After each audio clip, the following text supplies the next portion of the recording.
यं ब्रह्मा वरुणेन्द्ररुद्रमरुतः स्तुवन्ति देव्यैस्तवै वेदैः साङ्गपदक्रमोपनिषदैर्गायन्ति यं सामगां ध्यानावस्थिततद्गतेन मनसा पश्यन्ति यं योगिनः यस्यान्तं न विदुः सुरासुरगणाः। देवाय तस्मै नमः, देवाय तस्मै नमः। पिछले भाग में हमने राजधर्म की चर्चा की।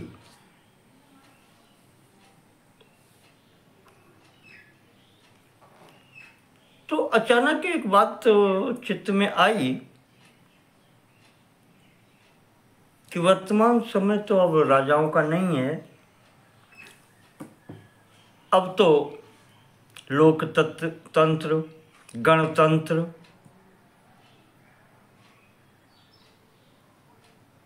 इनकी अधिकता है। और हमारे सनातन धर्म के अधिकतर शास्त्रों में या पुराणों में भी राजतंत्र की ही चर्चा अधिक है। पर ऐसा नहीं है कि हमारे पूर्वज गणतंत्र व्यवस्था के संबंध में अनभिज्ञ थे। जो कुछ मैंने देखा है उसके संबंध में अगर बात करें तो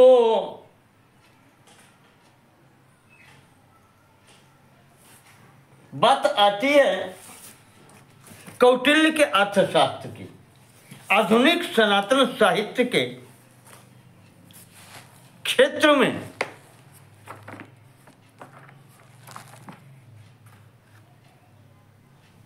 राजनीति के संबंध में विचार करते समय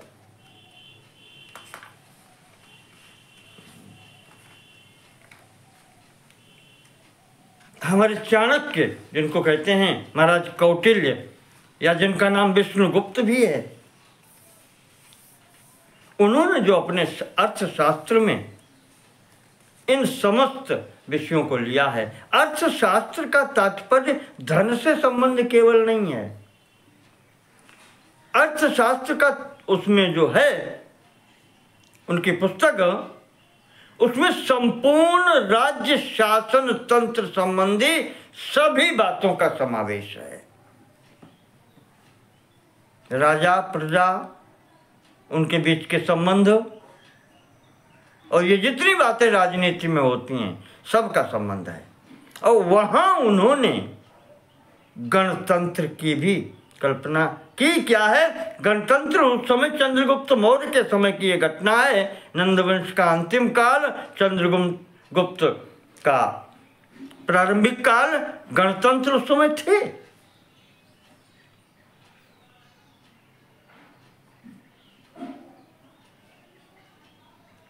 अलग अलग राजा थे, मिलकर संगठन बनते थे। तो उन्होंने उनके संबंध में भी वहां चर्चा की है।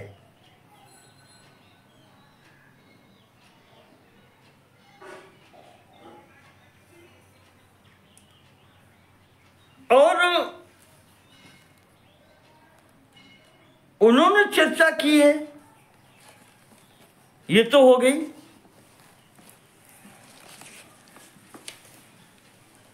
आचार्य चाणक्य की बात, आचार्य कौटिल्य की बात।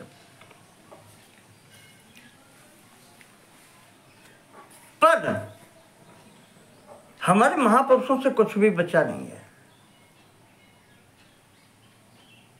महाभारत के अंतिम अध्याय में हमारे व्यास जी की क्या घोषणा है?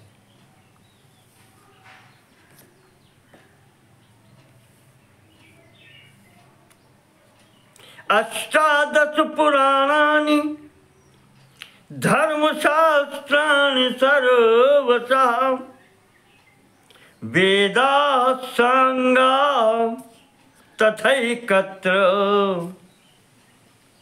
भारतम चैकतः स्थिता। 18 पुराणों में, धर्मशास्त्रों में, वेद वेदांग में जो कुछ जहाँ तक भी है, इस महाभारत ग्रंथ में वो सब कुछ है। धर्मे चार्थे च कामे च मोक्षे च भरतर्षभ। धर्म, अर्थ, काम और मोक्ष, 4 प्रकार के कर्म या पुरुषार्थ इस व्यक्ति के द्वारा होते हैं, इनके अतिरिक्त और कुछ नहीं। प्रत्येक कर्म उसका इन 4 विभागों में किसी न किसी में आता है। तो धर्मे चार्थे च कामे च मोक्षे च भरतर्षभ यद इहास्ति तद अन्यत्र यन्नेहास्ति न कुत्रचित्। का इन सभी विषयों से संबंधित सामग्री जो कहीं भी है वो इस महाभारत शास्त्र में है, महाभारत ग्रंथ में है। ये घोषणा व्यास जी की है और उन्होंने उसके साथ में कह दिया कि जो इस पुस्तक में नहीं है फिर वो कहीं है नहीं। यदि अस्ति तद अन्यत्र और यद न इह अस्ति न कुत्रचित्।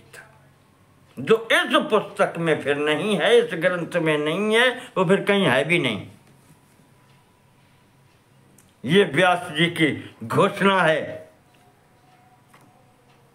हम जब पढ़ते थे तो हमारे आचार्य गण यूं कहें, हम साइंस गणित के विद्यार्थी रहे हैं, एक आध पुस्तकें ऐसी आई हैं जो हमारे अध्यापक कहते थे, प्रोफेसर कहते थे कि this is a complete book.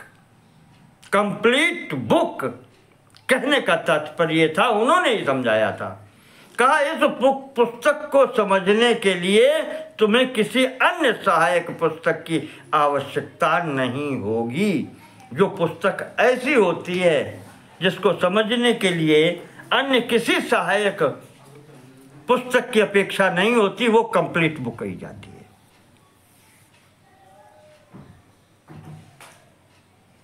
Now, you can say that our Mahabharata, this book is a complete book.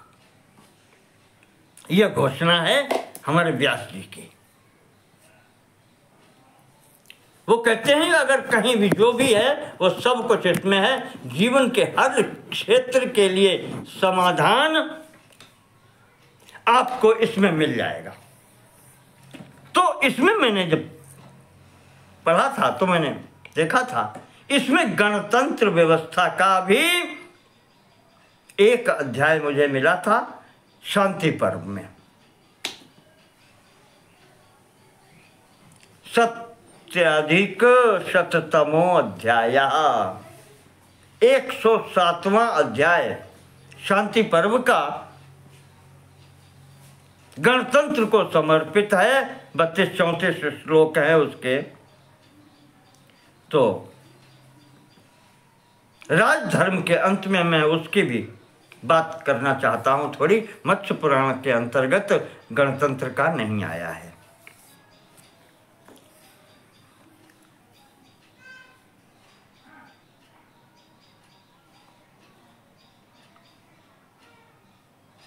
यहाँ भीष्म पितामह जी ने महाराज युधिष्ठिर के पूछने पर जब राजधर्म का उपदेश दिया है तो उसमें उन्होंने सब प्रकार की बातें बताई हैं। जैसे छोटी बात करें, संधि की, संधि विग्रह यान द्वैधी भाव आसन और आश्रय का बात की थी, 6 गुणों की। उसमें संधि के संबंध में कई बातें बताई थी। संधि कैसे की जाती है, जैसे मैंने थोड़ा सा इशारा कर दिया पिछले भाग में कि किस समय कैसे किस परिस्थितियों में संधि की जाती है, तो वहां पर यह भी है कि संधि कैसे की जाती है।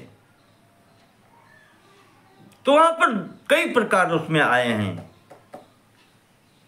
जैसे किसी को कुछ भेंट देकर के संधि की जाती है, बराबर तो है, ये शर्त रख करके संधि होती है और बिना शर्त के भी संधि होती है। कहीं संबंध बना करके संधि होती है। घर वर कुल अनुरूप अगर मिल गया और अपनी संतान कन्या है या पुत्र है तो उसका विवाह कर लेने से, संबंध बनाने से भी वो आजीवन की संधि हो जाती है। ऐसे कई प्रसंग आए हैं। तो उसी में खैर हम गणतंत्र की बात करेंगे। राजधर्म की बात विशेष तौर से हो गई। महाराज युधिष्ठिर जी ने पूछा है, मैं संदर्भित कर रहा हूं इसको महाभारत ग्रंथ के शांति पर्व का 107वां अध्याय। युधिष्ठिर जी ने पितामह भीष्म से प्रश्न किया है कि ब्राह्मण क्षत्रिय विषाम शूद्राणाम च परम तप धर्मव्रतम च चित्तम च वृत्ति उपाया फलानि च राज्ञां वित्तं च कोशं च कोश संचयनम जयः आमात्य गुण वृत्तिश्च प्रकृतीनां च वर्धनम षाड्गुण्य गुण कल्पश्च सेनावृत्तिस्तथैव च परिज्ञानम च दुष्टस्य लक्षणम च सतामति। उन्होंने यही पूछा कि आपने मुझे सब कुछ बताया, ब्राह्मण क्षत्रिय वैश्य शूद्र इनके आचरण क्या होने चाहिए, इनके व्यवहार किस प्रकार से हों, इनकी वृत्ति की व्यवस्था राजा किस प्रकार से करे, अपने धन का या अपने खजाने का संचयन कैसे करे और उसके व्यय कैसे करे, मंत्री कैसे हों उनके गुण कैसे हों, राजकर्मचारी कैसे हों उनके गुण कैसे हों। राजा को जो 6 गुण आने चाहिए, संधि विग्रहयान आसन द्वैधी भाव और आश्रय, इनका ज्ञान आपने बताया। सेना का संचालन कैसे हो, सम्मुख आए हुए व्यक्ति को ये दुष्ट है ये सज्जन है कैसे जाने, ये सब आपने बताया है।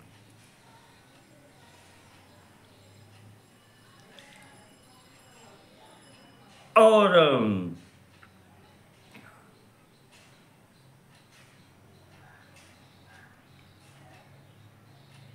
आपने राजाओं के बर्ताव का पूरा वर्णन कर दिया। विजिगीषो तथा वृत्तम उक्तम शैव तथैव ते। विजिगीषु, अभी मैंने 12 राजमंडल की बात की है, उसमें जो जिसके लिए ये 12 प्रकार के राजाओं का मैंने भेद किया था, उसमें जो मुख्य है जो अपने शत्रु मित्र का करे वो विजिगीषु कहलाता है, विजय का अभिलाषी, सबके साथ में उसको कैसे करना चाहिए। तो उसी में फिर उन्होंने कहा कि महाराज पितामह गणानाम वृत्तिम इच्छामि श्रोतुम मति मतांबर। बुद्धिमानों में श्रेष्ठ हैं आप पितामह। जो छोटे छोटे मंडल होते हैं, गण जिनको कहते हैं, वो मिलकर के किस प्रकार से शासन व्यवस्था चलाते हैं या किस प्रकार चलाएं जो उनका कल्याण हो। यथा गणाः प्रवर्धन्ते न भिद्यन्ते च भारत। अरिंश्च विजिगीषन्ते सुहृदः प्राप्नुवन्ति च।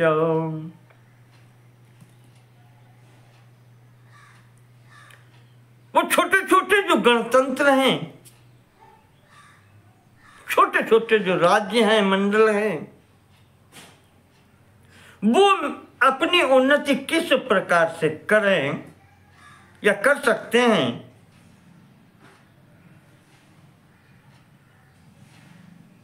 यथा प्रवर्धन्ते और न भेद्यन्ते, उनमें कोई भेद उत्पन्न न हो, उनमें किसी प्रकार से शत्रुता न हो, उन पर कोई शत्रु प्रभावी न हो सके, मित्र ही उनके बने। महाराज क्या ऐसा कोई उपाय है? वो कैसे अपनी उन्नति कर सकते हैं? मुख्य प्रश्न ये है। और यहां पर युधिष्ठिर जी ने एक शंका प्रकट की थी कि महाराज हमने ये देखा है कि ये छोटे छोटे जो मंडल होते हैं, राज्य या यूं कहें कि गण जिनको कह दिया जाता है, जहां राजा जैसी कोई बात नहीं होती, कोई बड़ा आदमी है, 10 आदमी उसके साथ में है, इस प्रकार की स्थितियां होती हैं। वो उसको अपना नेता मान लेते हैं, 10 मिल करके, ऐसे गण कहलाते हैं छोटे छोटे। तो युधिष्ठिर ने कहा कि मैं इसलिए, मेरी इच्छा है पितामह कि भेद मूलो विनाशो ही गणानाम उपलक्ष्य, ये छोटे छोटे गणों को लोग आपस में लड़ा करके इनको नष्ट करते हैं। इनके मध्य में लोग भेद नीति का प्रयोग करके और इनको आपस में समाप्त करते हैं, इनका विनाश करते हैं। मंत्र संवरणम दुखम, ये बैठ के आपस में बातचीत करके कुछ अगर मंत्रणा भी करें, राय मशवरा करके कुछ एक भी होना चाहे, तो उनकी वो गोपनीयता कठिन होती है, गुप्त नहीं रह पाती मंत्रणा भी। बहुनाम इति में मति, बहुत से समुदाय मिलकर के एक साथ बैठ करके अगर अपनी मंत्रणा करके संगठन बनाना भी चाहे, तो उनकी मंत्रणा वो सफल नहीं हो पाती।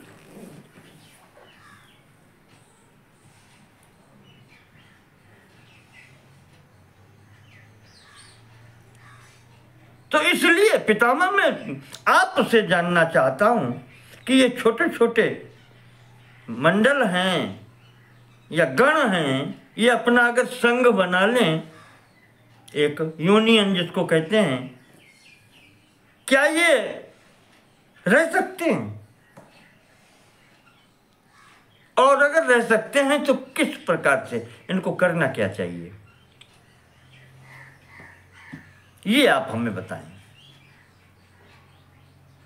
यथा चते न भिद्येरन, जिस प्रकार से इनके बीच में भेद नीति सफल न हो पाए, वो उपाय बताएं आप।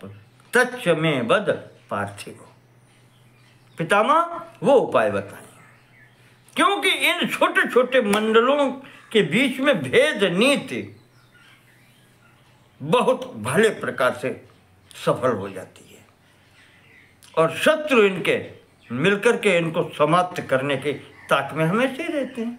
शत्रु तो प्रत्येक व्यक्ति के होते हैं, जैसे राजा के होते हैं, वो राज्य अपनी बढ़ाना चाहता है तो वो कुछ भी करता है, वैसे ही वो अन्य जो राजागण हैं इस संघ को भी, गणतंत्र को भी रहने नहीं देते, इसके भी शत्रु बहुत होते हैं। तो पितामह भीष्म कहते हैं कि युधिष्ठिर बात तुम्हारी सही है,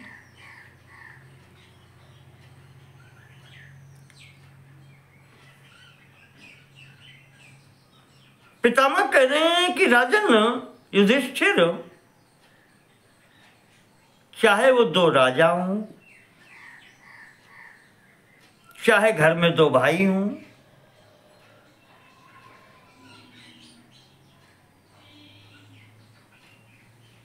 कोई भी हो, अगर दो हैं तो उसमें भेद दो ही प्रकार से होता है।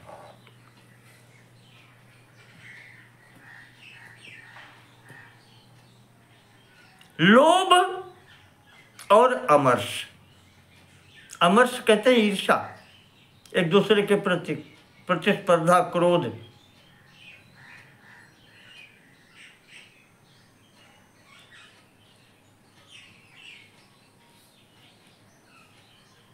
जहां पर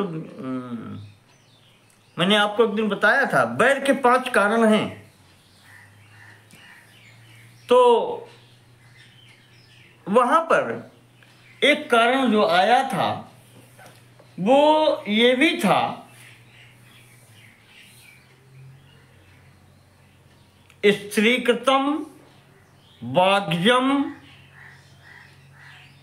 अपराधजम असापत्नम।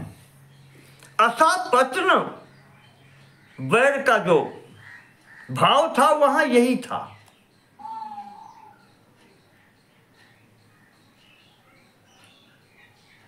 परिवार का कलह, उत्तराधिकार का कलह, ये घर में होता है। दो भाइयों के बीच में फूट डाल करके कलह करवा देना, ये असापत्न जम। सपत्न शत्रु के लिए आता है। असापत्न जो शत्रु नहीं है, भाई हैं, उनके बीच में विवाद करा देना, भेद डाल देना, ये भी बैर का कारण, ये भी शत्रुता का कारण बनता है। तो वो ही बता रहे, युधिष्ठिर को इसलिए बता रहे कि तुम्हारे और दुर्योधन के बीच के भाइयों के बीच में ये झगड़ा इतनी चरम स्थिति तक क्यों पहुंचा, इसी के कारण कि तुम्हारे दोनों भाइयों के बीच में भेद डाल दिया गया। का भेद नीति यहाँ सफल होती है जो दो घनिष्ठ व्यक्तित्व हों, और जहाँ दो से अधिक हो तो बात ही क्या है, फिर तो बहुत सरल है, कहीं से भी आग लगाओ। तो उन्होंने कहा भीष्म जी ने कि दो, लोभ और अमर्ष, ये दो ही दोष ऐसे हैं जिनके द्वारा भेद होता है या दो लोगों में लड़ाई होती है। लोभ में को ही वृणुते ततो अमर्षम अनंतरम। और इन सब का भी मूल जो है दोनों में तो लोभ ही है। जो व्यक्ति, पहले एक मनुष्य, लोभम एको वृणुते, एक व्यक्ति के अंदर ये उत्पन्न होता है लोभ, लोभ का वर्णन करता है। और ततो अमर्षम अनंतरम, और फिर उसको ये भाव आता है दूसरे का धन ले लेना, दूसरे की उन्नति को सहन न कर पाना, उसको नीचा दिखाना, अमर्ष।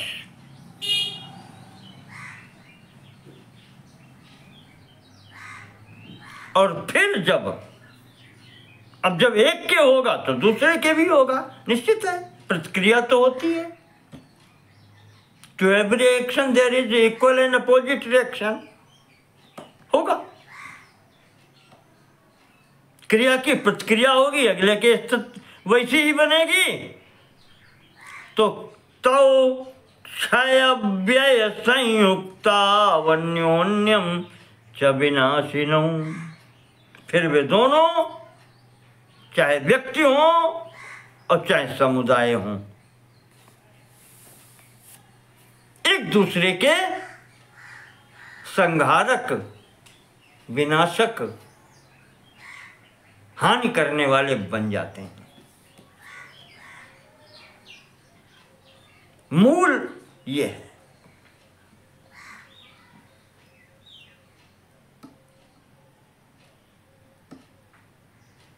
कारण पूछा है, सुरक्षा का कारण, कैसे ये गण सब मिलकर के सुरक्षित बने रहें।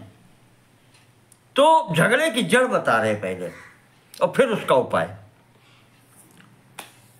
कहा इनमें झगड़ा बस इतने के लिए होता है, अपने स्वार्थ के लिए। पहले लोभ, फिर अमर्ष और फिर झगड़ा होता है। तो 4 मंत्र बलादानैर साम दान विभेदनैः क्षय व्यय भयोपायैः प्रकर्षन्ति तदेतरम्। और जब ये स्थिति उत्पन्न हो जाती है इन छोटे छोटे मंडलों के बीच में, तो वो करते क्या हैं?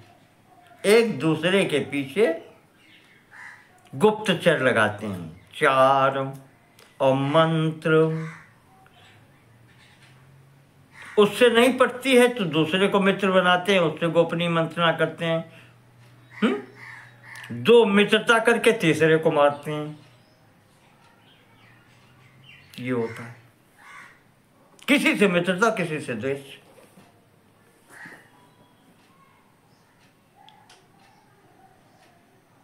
बलादान।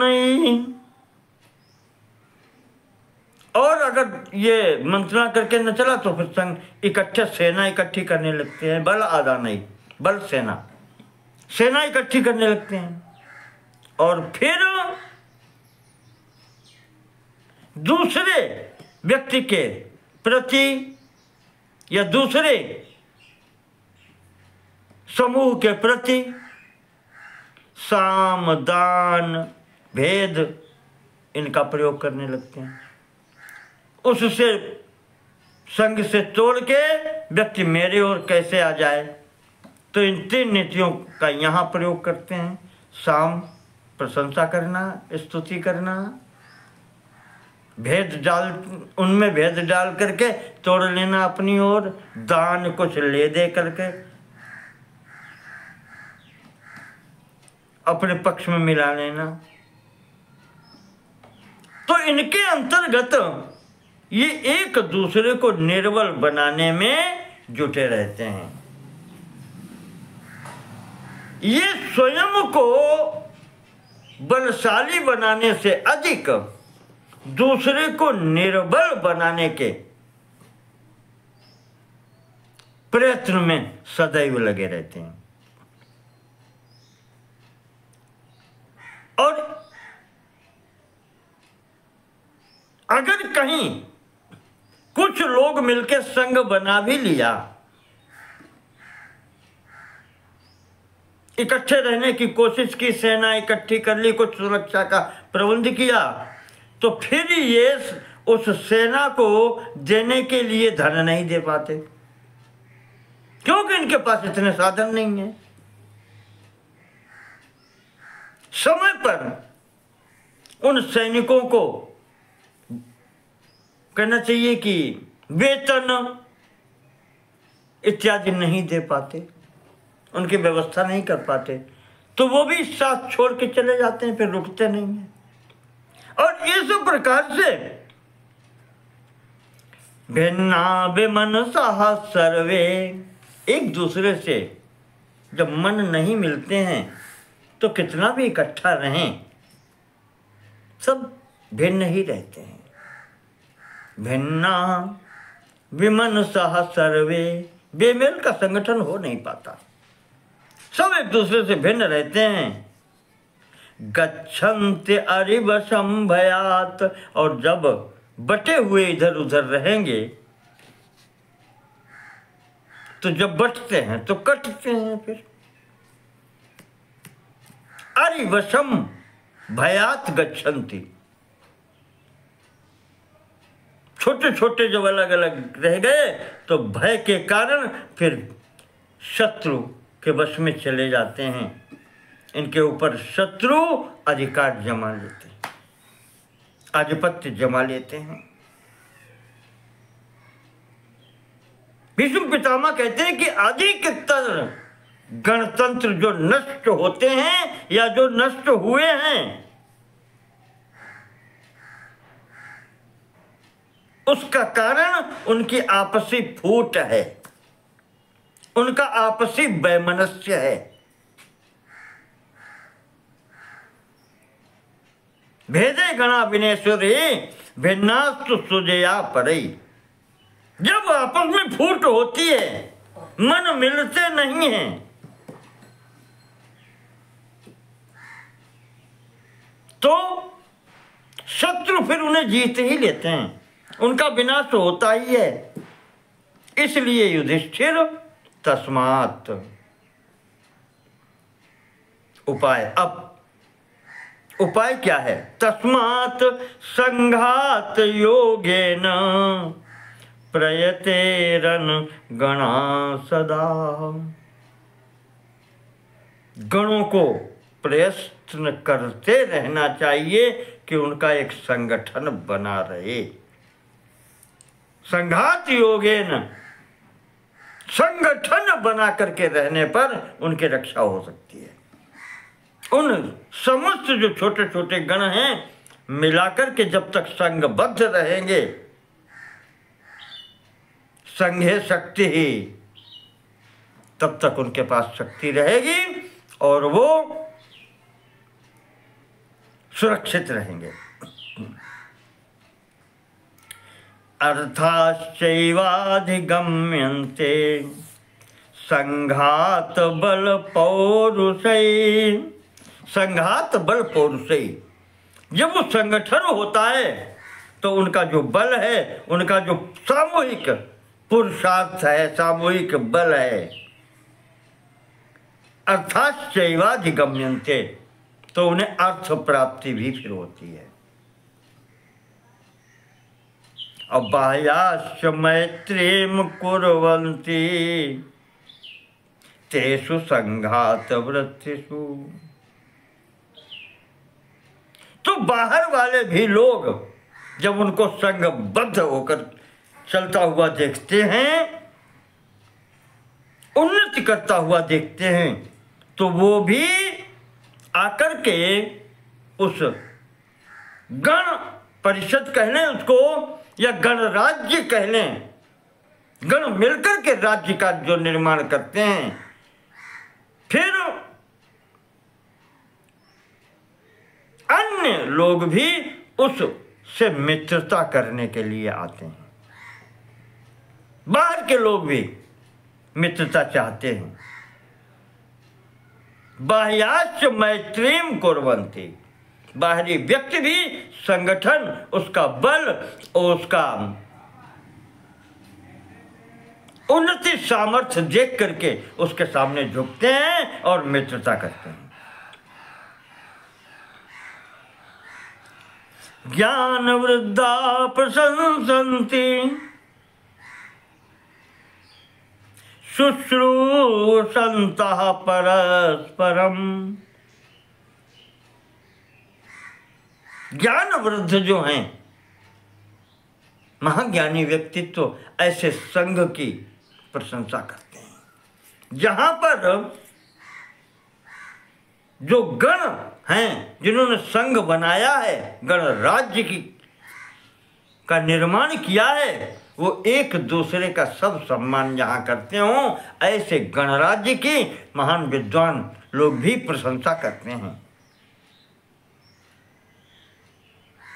विनिवृत्ताभिसंधाना सुख में धन्ति सर्वसाम।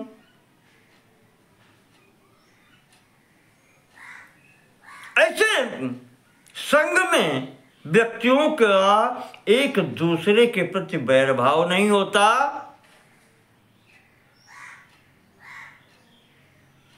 दुर्भाव नहीं होता, बल्कि समभाव होता है। और जब समभाव होता है तो सुख संधाना सर्वसा, या सुखम एदंति सर्वसा।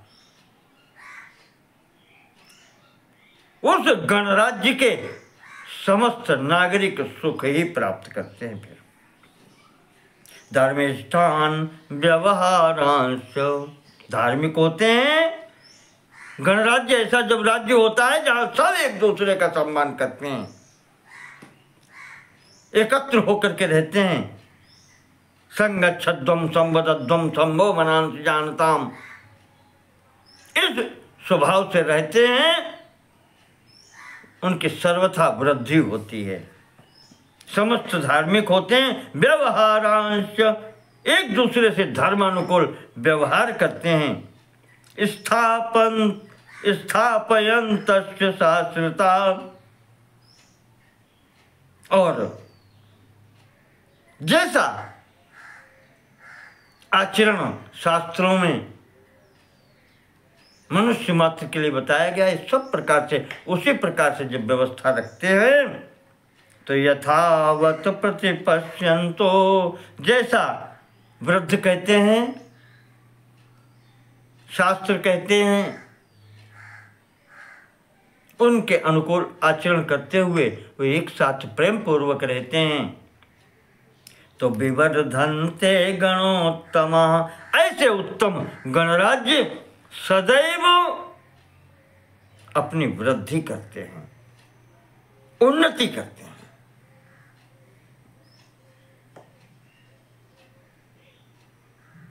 यहां पर कहते हैं कि वो अपनी उस व्यवस्था में ऐसी व्यवस्था रखते हैं कि जो भी कुमार्ग पर जाएगा अच्छे लोग उन पर शासन करेंगे।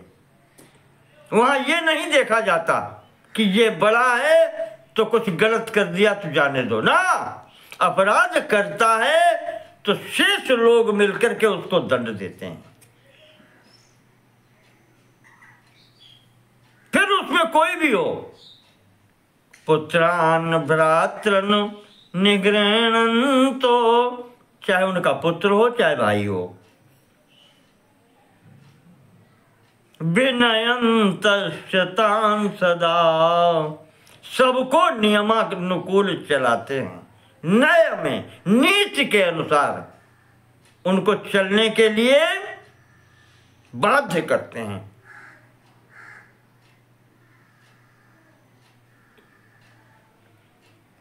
न चले तो दंड देते हैं।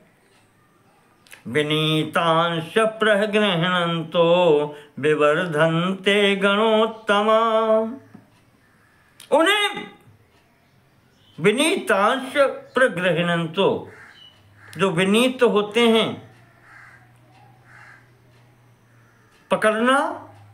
पकड़ने का यहां पर तात्पर्य है कि उन्हें शिक्षा देना। जो विनम्र हैं, जो पात्र हैं, उनको अच्छी शिक्षा देते हैं,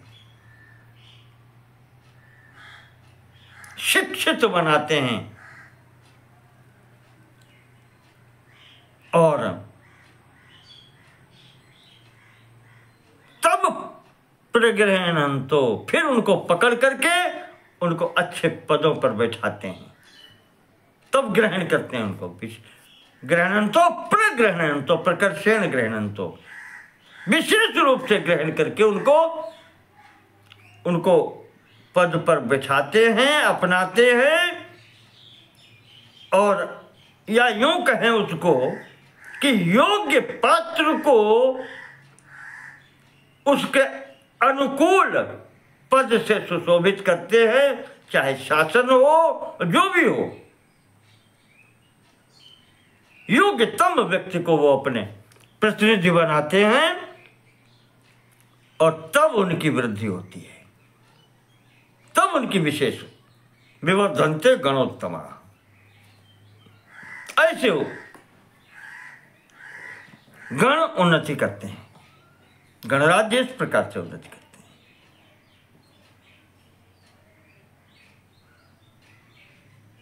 हैं। इस संगठन में सब कुछ होता है। चार मंत्र विधानेषु, इनके गुप्तचर भी होते हैं, पर इनके सबको गणराज्य मिला करके वहां पर निश्चित होता है। और सबके मंडलों के या गणों के अलग अलग नहीं होते हैं, एक दूसरे की टांग खिंचाई नहीं होती यहाँ। जो मंत्रणा होती है वो भी वहां होती है, गुप्तचर भी वहां होते हैं।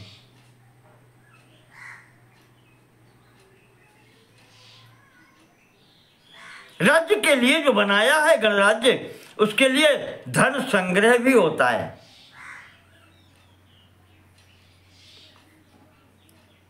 वहां के समस्त नागरिक इस कार्य में सहयोगी होते हैं, इसलिए उनकी उन्नति होती है।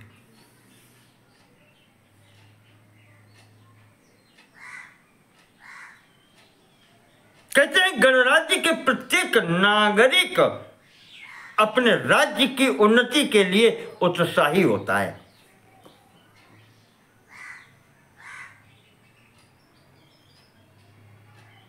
इसलिए उनमें कोई आलसी नहीं होता, सब उद्यमशील होते हैं, प्रयत्नशील होते हैं अपने राज्य को आगे बढ़ाने के लिए। इसलिए वो गणराज्य फिर बढ़ता है तो फिर शीघ्रता से बढ़ता है।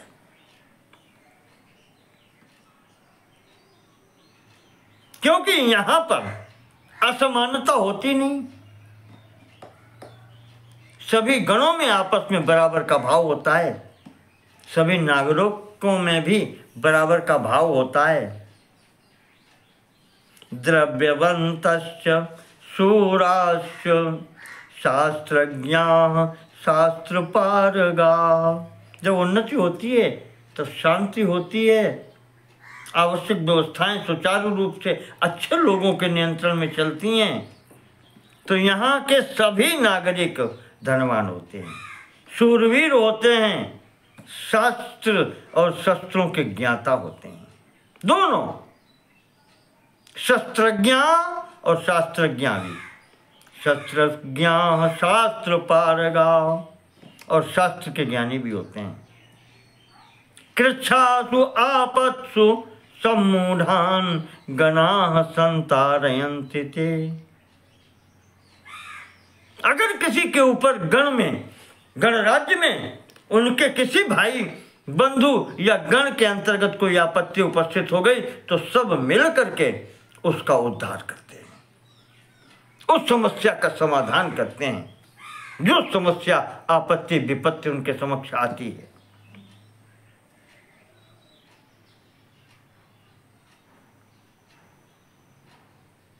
इस प्रकार से यहां पर इतना बताया गया है।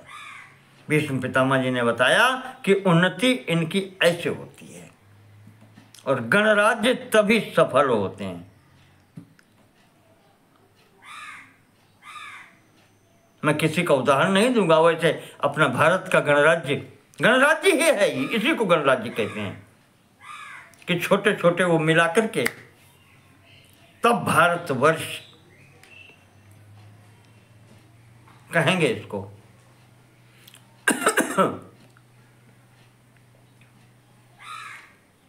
अंग्रेजी में दो शब्द आते हैं, फेडरेशन एंड यूनियन। गणराज्य की जो कल्पना है यहां पर वो यूनियन की है, फेडरेशन की नहीं है। जैसे आज के संसार में भारत की जो स्थिति है वो यूनियन ऑफ स्टेट्स है, और अमेरिका की जो व्यवस्था है गणराज्य वो भी कहा जाता है, पर वो फेडरेशन ऑफ स्टेट्स है। फेडरेशन जो अंग्रेजी शब्द है वो ये सूचित करता है सब अलग अलग है। यूनियन का तात्पर्य एक साथ, संगठन।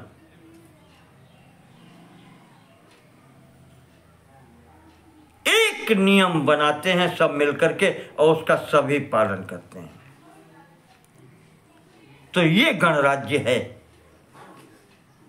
इसको गणराज्य कहते हैं। ये सफल गणराज्य होता है।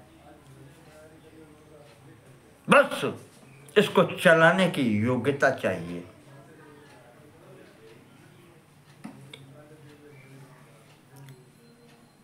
तो भीष्म पितामह जी आगे कहते हैं, अब जरा इसका विपरीत पक्ष भी सुनो।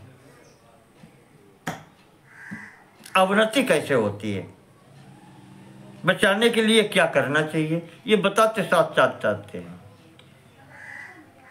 क्रोधो भेदो भयम दंडः कर्षणम निग्रहो बधा नयति अरिवशम सद्यो गणान भरत सत्तम। ये संघ जो है गणों का, गणराज्य जिसको कहें, गणतंत्र जिसको कहें, ये शत्रुओं के वश में तब होता है जब इनके मध्य क्रोध उत्पन्न हो जाए एक दूसरे के प्रति। क्रोधो भेदो, भेद उत्पन्न हो जाए, एक दूसरे का विश्वास न रहे। भयम, एक दूसरे से भयभीत रहें। दंडम, एक दूसरे के पित्र दंड प्रहार होने लगे, लड़ाई होने लगे, दूसरे को दुर्बल बनाने लगे। कर्षणम, टांग खिंचाई जिसको कहें, कर्षण खींचना, किसी को आगे बढ़ने न दें। और निग्रहो बधा, एक दूसरे को जेल में डालने की, कारागार में बंद करने का प्रयास करें या मार डालने का प्रयास करेंगे। तो ऐसी जब स्थितियां उत्पन्न होने लगती हैं तो यह गणतंत्र फिर इसमें फूट उत्पन्न हो जाती है, इसका संघ बद्धता समाप्त हो जाती है और फिर ऐसी अवस्था में ये शत्रुओं के वशीभूत होते हैं। हमने भारत को कई बार देखा है इस स्थिति में। सन 711-12 के बाद में इसको विधर्मी विदेशी आक्रांताओं से जूझते, आप्लावित होते देखा है। सर्वप्रथम जो मुसलमान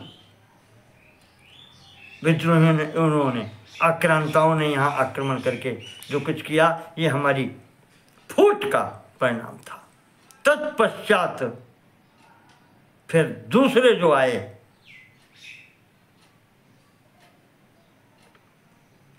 जिन्होंने अंतिम 200 साल शासन किया, अंग्रेज आए, उन्होंने भी इसका लाभ उठाया। हमारी आपसे विद्वेष फूट का उन्होंने लाभ उठाया। परमात्मा की कृपा से 1947 पर हुआ, उसमें भी वही है। देश के काट के टुकड़े टुकड़े किए गए, इधर उधर जैसा चाहा उन्होंने किया। विधर्मियों ने, विदेशियों ने, और हमारे यहाँ के भी कुछ ऐसे रहे, हर स्थान पर होते हैं। तो फूट है तो है।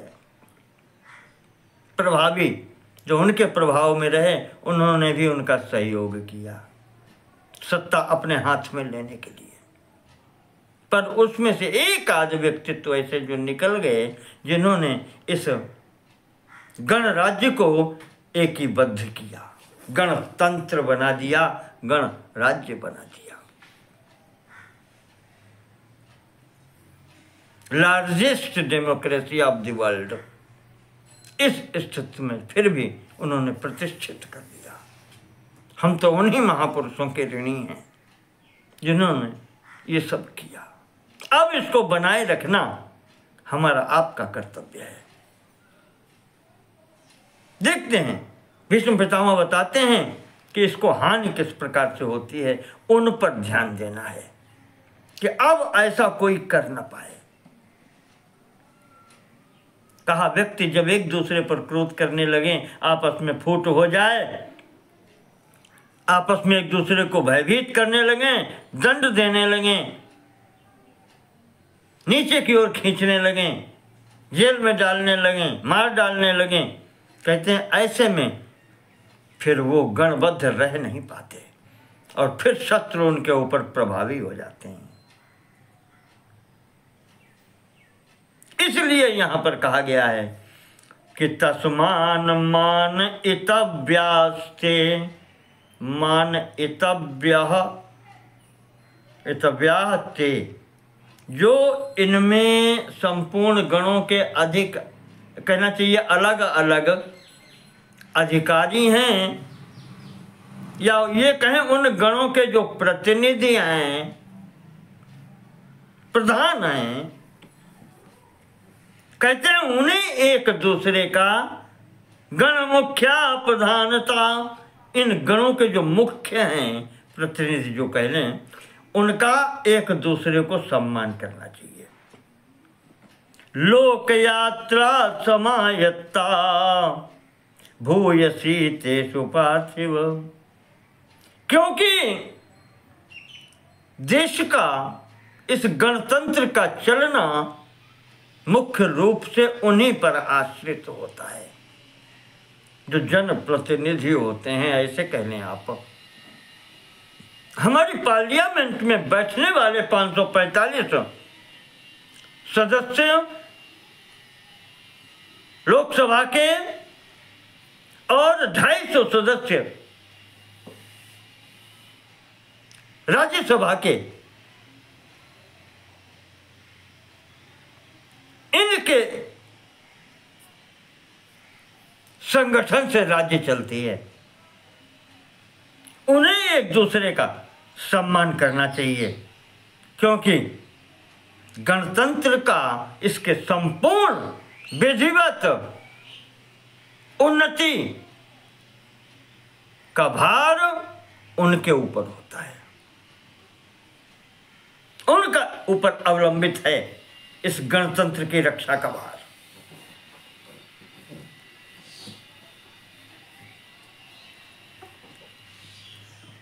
किसी को ऊंचा नीचा नहीं मानना चाहिए उन्हें, आपस में सबको मिलकर के प्रयत्न करना है राष्ट्र की उन्नति कैसे हो, गणतंत्र हमारा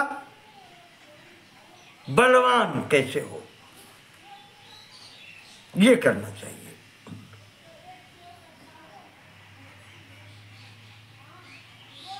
बहुत बड़ी बात कहते हैं पितामह का, जो मंत्रणा होती है ऐसे गणराज्यों में, मंत्र गुप्ति प्रधानेषु,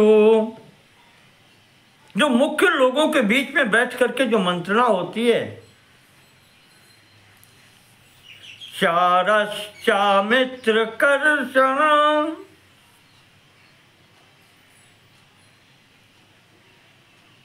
और गुप्तचरों की नियुक्ति,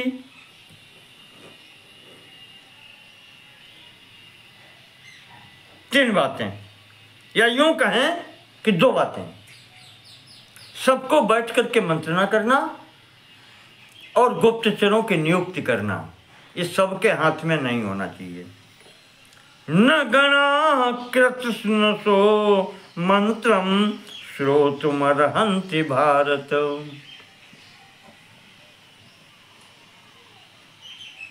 गुप्त मंत्रणा और गुप्तचरों की नियुक्ति सर्वसाधारण को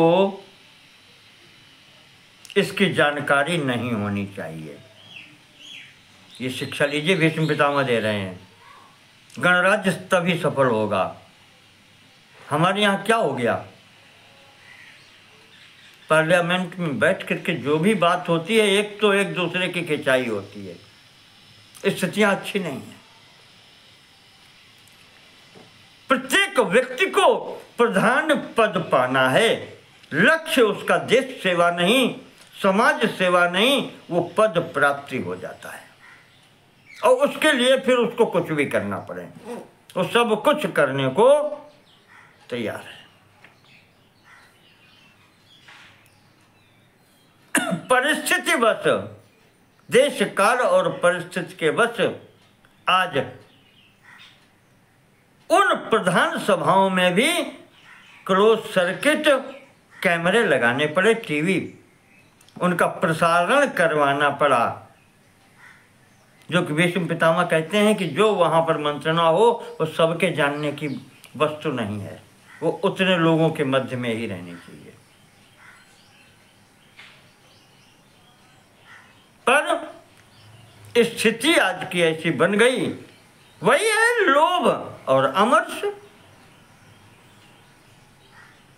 यही चल रहा है। मुख्य जड़ जो भीष्म पितामह ने बताई है, इसी के कारण अब उसकी कितनी भी आप पारदर्शिता रखें, हम कोई वस्तु गोपनीय तौर से राष्ट्र हित में करना चाहते हैं, वो एक खड़ा है, वो विवरण मांग रहा है।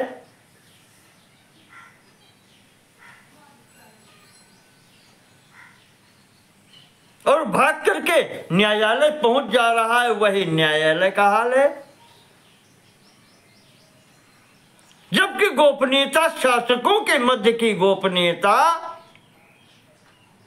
उसको न्यायालय में चुनौती नहीं दी जा सकती। शासकों की बात शासकों के अंतर्गत रहेगी, न्यायालय भी उस शासक मंडली के अंतर्गत है, उनसे ऊपर नहीं है।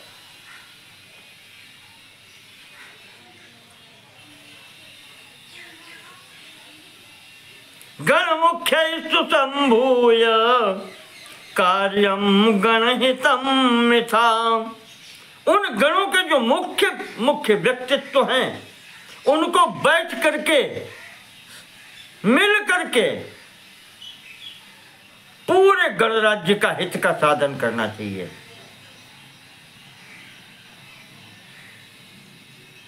और उसमें अगर पृथक गण भिन्नस्य,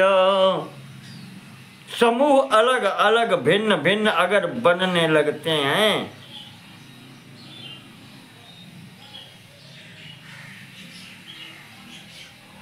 तो अर्थाः प्रत्यवसीदन्ति, तान अर्था भवन्ति च। ये सब अपने अपने प्रयोजन को पूर्ण करने के चक्कर में होते हैं, किसी का अर्थ सिद्ध नहीं होता, अनर्थ ही होता है।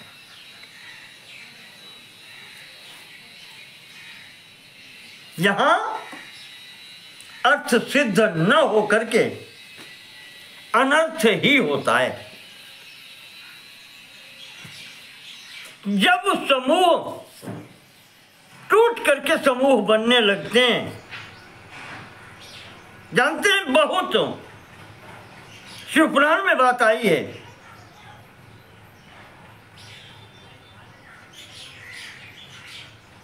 कि बहवः यत्र नेतारः बहवः मानकांक्षिणा। हाँ, कहीं अन्यत्र आया है, नीच में ही है शायद। बहवः यत्र नेतारः बहवः मानकांक्षिणः और सर्वे महत्वमिच्छन्ति स दल अवसीदत। जिस दल में, जिस समूह में प्रत्येक व्यक्ति विशेष सम्मान चाहता है, प्रत्येक व्यक्ति नेता बनना चाहता है, प्रमुख बनना चाहता है, कहते हैं वो दल अवसीदत, डूब जाता है, फिर वो समाप्त हो जाता है, रहता नहीं है। ऐसा दल सरवाइव नहीं कर पाता है, जीवित नहीं रहता, समाप्त होता ही होता है। तेषाम अन्योन्य भिन्नानां स्वशक्तिम अनुतिष्ठताम्।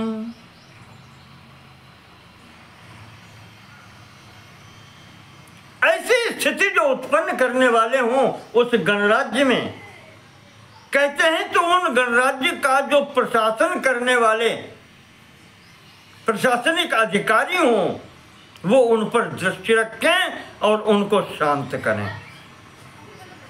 तेषाम अन्योन्य भिन्नानां स्वशक्तिम अनुतिष्ठताम् निग्रह पंडितैः कार्यः क्षिप्रमेव प्रधानतः। उन अधिकारियों को अपनी शक्ति का प्रयोग कर लेना चाहिए जो पहले इसी का संगठन द्वारा नियुक्त हुए हैं कि जो इनमें अगर गड़बड़ी फैलाने वाला दिखाई पड़े तो उसका नियंत्रण पहले ही कर लिया जाए, ऐसे व्यक्तियों का दमन कर दिया जाए जो इस गण में या राज्यों का गण जो है गणराज्य या गणतंत्र को हानि पहुंचाने वाले व्यक्तित्व हैं, उनका दमन कर दिया जाए। और अगर ऐसे में इन व्यक्तियों की उपेक्षा कर दी गई जो फूट डालने में या अपना स्वार्थ सिद्ध करने में लगे हुए हैं, अपना लाभ चाहते हैं, और वो सफल अगर हो गए, उनकी उपेक्षा कर दी, ध्यान न दिया, तो कहते हैं कि फिर वो गणराज्य को नष्ट कर डालते हैं, वो राज्य फिर बचता नहीं है। गोत्रस्य नाशम कुर्वन्ति गण भेदस्य कारकम, गणों में जो फूट डालने करके फिर वे समस्त उस राज्य कुल का या कहने उस गणराज्य का विनाश कर देते हैं।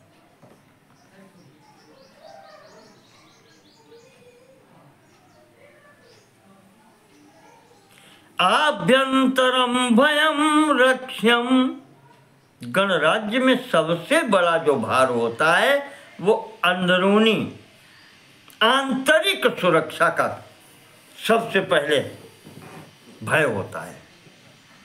कहते हैं वो अगर नहीं है तो बाहरी किसी भय से उस राज्य को भय नहीं होता।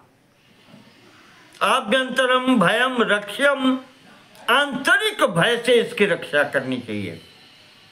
और जब आंतरिक भय से सुरक्षित होता है, सब समान स्तर से सही चलता है, तो असारम बाह्य तो भयम, तो बाहरी भय जो है फिर उसके लिए असार है, उसके लिए कोई भय नहीं होता उसका बाहरी भय। और आभ्यंतरम भयम राजन सज्जो मूलानि कृंतति, जहाँ आभ्यंतर भय होता है, जहाँ अंदरूनी फूट होती है, आंतरिक कलह होती है, वो फिर जड़ सहित समाप्त हो जाता है, बचता नहीं है।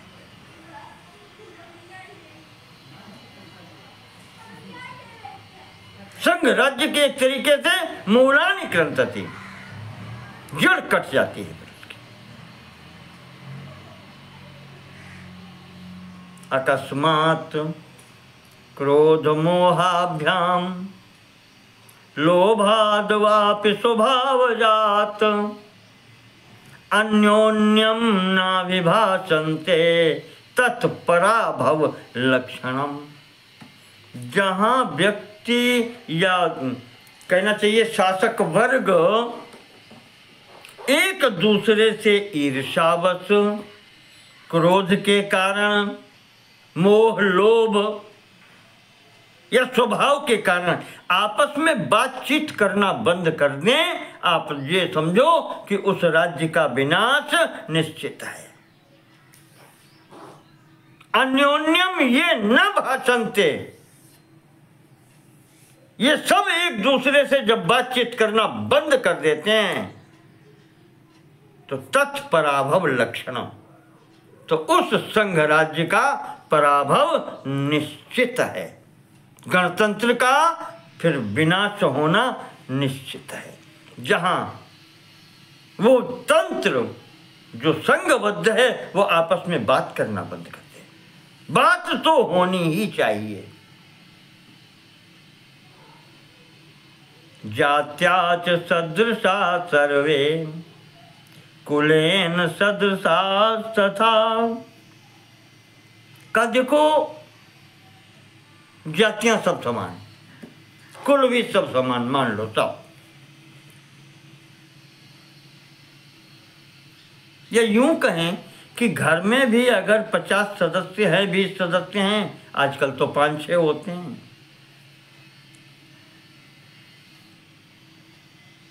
नहीं तो मान लो भारतीय परिवार अगर है तो 5-6 हो ही सकते हैं, माता पिता, पति पत्नी बच्चे, कम से कम 6 मान के चलो एक व्यवस्था में। इनमें जब कोई मंत्रणा होती है परिवार की उन्नति के लिए, तो क्या सब बैठाल के मंत्रणा होती है? वोट डलवाए जाते हैं क्या? नहीं। जो बुद्धिमान होते हैं, माता पिता हैं, तो वो निर्णय लेते हैं कि ऐसी परिस्थिति आई तो इसमें क्या करना है। शेष व्यक्तित्व तो उनके निर्देश का पालन करते हैं। कहा ऐसा ही है यहाँ पर, संघ में भी ऐसा ही है। छोटे छोटे राज्य, उनके प्रतिनिधि और फिर उनका संघ गणराज्य के रूप में, वहां प्रतिनिधि। उनमें भी जो मुख्य होते हैं, आपने देखा होगा, वो मंत्रिमंडल बनाते हैं और फिर उनमें से एक प्रधानमंत्री बनता है। 545 सदस्य और 250 उधर से मान लीजिए 800 मिला कर लीजिए पूर्ण। सभी प्रधानमंत्री नहीं हो सकते, सभी मंत्री नहीं हो सकते, कुछ नियुक्त किए जाते हैं। संभवतः हमारे यहाँ तो परंपरा है 15% की, भारत में इससे अधिक नहीं रखे जाते। तो देखो, जाति में सब बराबर हो सकते हैं, कुल में सब बराबर हो सकते हैं, लेकिन न च उद्योगेन बुद्ध्या वा रूप द्रव्येण वा पुनः। इस 4 चीजें सगे भाइयों में एक जैसी नहीं होती। उद्योगी नहीं होते सब एक जैसे, परिश्रमी नहीं होते। बुद्धि सबके पास एक जैसी नहीं होती, सबकी अपनी अलग अलग है। रूप सबका अलग अलग है, और द्रव्य धन इत्यादि ये भी सबका अलग अलग है। तो जब इन सब में ये सब बराबर नहीं होते, तो सब मंत्रणा के अधिकारी कैसे हो जाएंगे? यहां से लगाओ आप। जब प्राकृतिक विभिन्नता है तो सब एक जैसे नहीं होते। इसीलिए कहा है कि मंत्रणा या गुप्तचरों की नियुक्ति, ये सब कुछ लोगों के बीच में होना चाहिए, तभी सफल होता है। मंत्रणा सार्वजनिक करने की वस्तु नहीं है, वो गुप्त रखने की है। मंत्र फलई जब करिए दुराऊ। गुरु भी जब मंत्र देता है शिष्य को, तो कहता है कि गायन करने के लिए नहीं है, किसी को बताने के लिए नहीं है, केवल तुम्हारे लिए है, तुम्हारे कल्याण के लिए है, तुम करो ऐसा, तब उसे सफलता मिलती है, अन्यथा नहीं मिलती। तो मंत्र की सर्वप्रथम या मंत्रणा की, मंत्र से ही मंत्रणा, सर्वप्रथम कसौटी यह है कि गोपनीय होता है।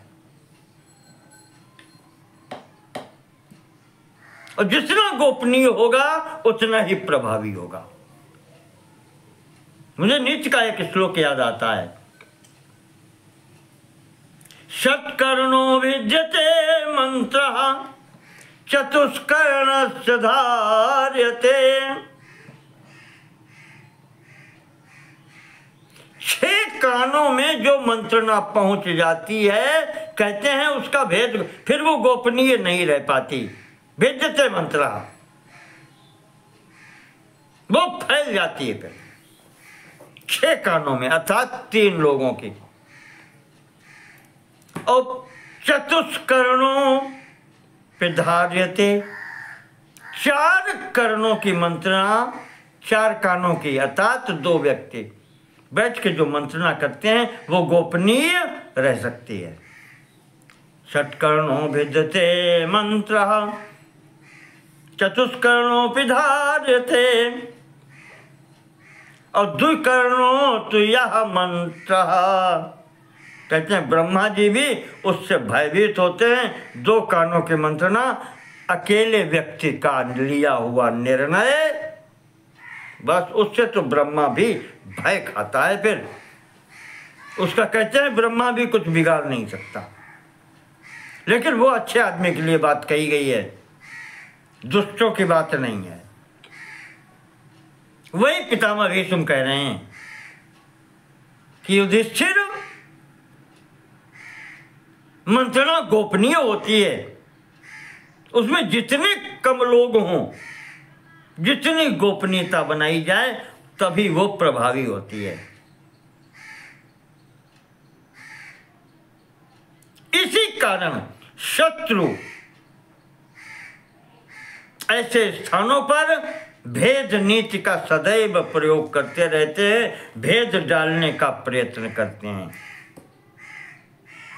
भेदाच्चैव प्रधानाच्च भिद्यन्ते रिपुभिः गणा।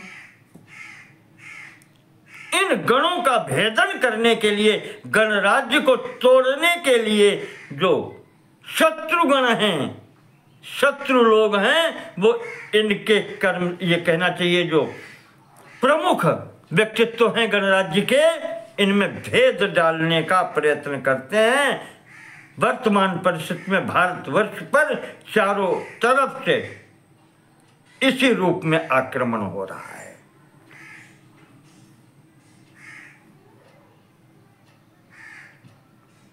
अधिक राजनीतिक प्रक्रिया में राय नहीं दूंगा मैं, संकेत ही पर्याप्त है। तो गण प्रमुखों में भेद डाल करके ही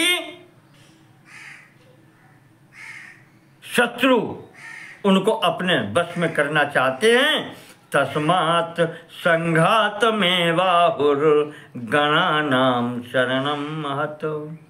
इसलिए कहा गया है संघबद्ध रहना, संगठित होकर के रहना। किसी भी परिस्थिति में आपस में कितना भी वैमनस्य हो, बैठ के बात करना, अपनी बात को सुलझाना, ये समाप्त नहीं होना चाहिए। और ऐसा संगठन जब बना रहता है तो शत्रु उसका कुछ बिगाड़ नहीं पाते। भीष्म पितामह जी कह रहे युधिष्ठिर, गणतंत्र की स्थिति ये होती है। यहां पर भीष्म जी ने